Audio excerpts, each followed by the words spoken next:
Hey, what's going on, everybody? My name is Jason, or General, and the gameplay you're watching in the background today is a 63-1 with the FG42. I get a V2 rocket. I'm getting a lot of streaks. Unfortunately, though, my teammate decided that it was in his best interest to get 40-some caps this game, playing some gridiron. Plus, the whole other team pretty much left towards the end of the first round, so that was really unfortunate. I was on like a 15 or an 18 or something, close to a double V2, so that was really unfortunate. I hope you guys do enjoy this video. It's one of the best gameplays so far here in Call of Duty World War II. So if you guys do enjoy, make sure to leave a like and subscribe if you are new.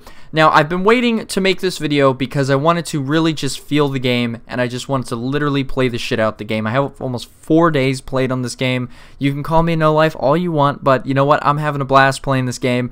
I haven't grinded Call of Duty this much probably since Black Ops 2 and MW3. So I'm really enjoying this game, but I wanted to give you guys my overall thoughts and opinions on Call of Duty World War II's multiplayer up to this point, and you know, that's including all the patches and stuff that's come out. And I want to give some feedback because I think this game is great. I think this game is really good, but I think it could be that much better. I honestly believe that this game could be one of the best Call of Duties ever made if some of the changes, if not all these changes, are implemented and put into the game. So hopefully, Sledgehammer, you hear this video and you watch this video, because I really do believe that get that nice little three-piece there.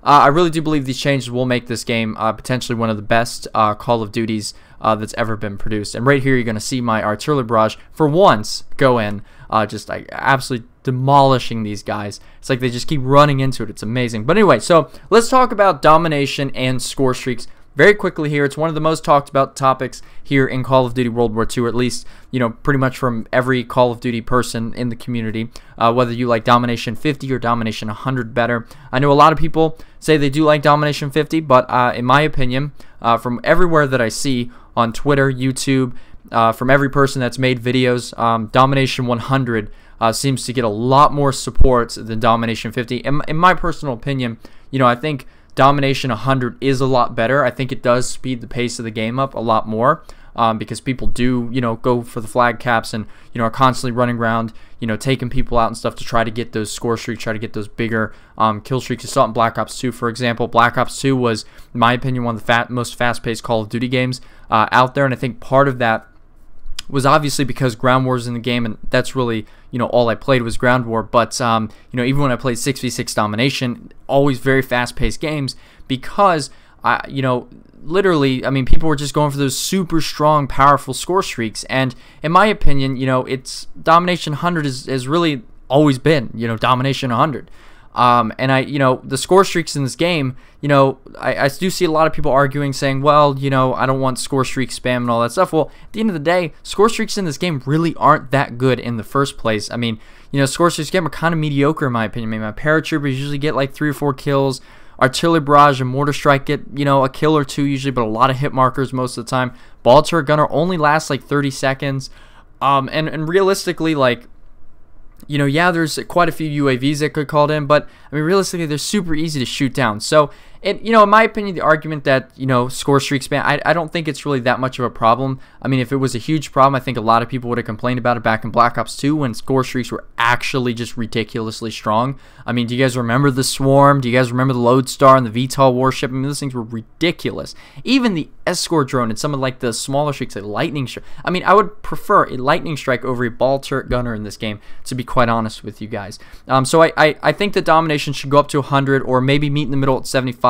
I mean, you know, at the end of the day, let's put a poll on Twitter and let's really see what people want. Also, score streaks, I believe they deserve a buff across the board. I think a lot of score streaks in this game deserve a huge buff, just because I think that there's a, you know, they get a lot of hit markers that don't last very long. And, you know, like the ball turret, for example, I mean, the blast radius on it and the damage on it seems to be quite weak in my opinion. Same with the mortar strike and the artillery barrage. So, you know, I think that score streaks in this game definitely deserve some love, because they deserve some sort of buff, because they're not that good in this game. You know, if we go back to Black Ops 2 and MW3 and MW2, like, one of the main reasons why those games are so successful is because of how good the kill streaks were in those games. Like, you know, kill streaks really define Call of Duty. You know, it's one of the, you know, things that Call of Duty has that really no other FPS has, and I think that's one reason why so many people love Call of Duty, is because of, you know, kill streaks and score streaks and point streaks. So that's something that you know, I'm super passionate about, and I really hope that the score streaks in this game get a buff, because you know, I want some strong kill streaks, man.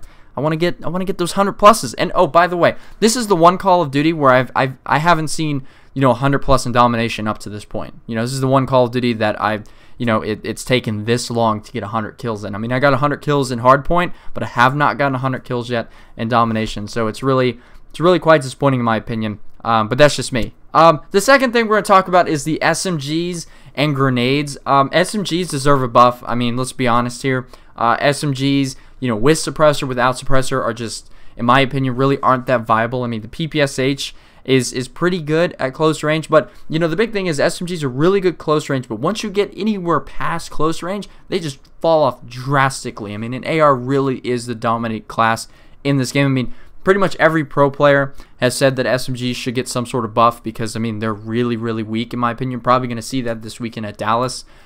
So, you know, hopefully, you know, Sledgehammer hears us on that one.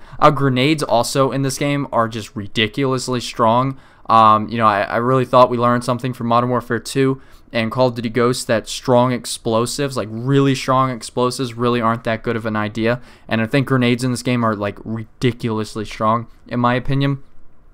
I'd really like to see suppressors on, you know, be able to be added to things like ARs and, you know, LMGs and snipers and stuff right there. Get the V2 rocket. I think that ARs are, you know, I think you should be able to put a suppressor on an assault rifle, or, you know, a light machine gun or something like that. The footsteps in this game are, you know, very loud. I think, you know, the footsteps in this game really remind me of Modern Warfare 3 with SetRep Pro. I think that footsteps definitely need to be looked at, because you know, in my opinion, I think that, you know, the footsteps are just extremely loud. Like, you can hear somebody a mile away, especially on this map here.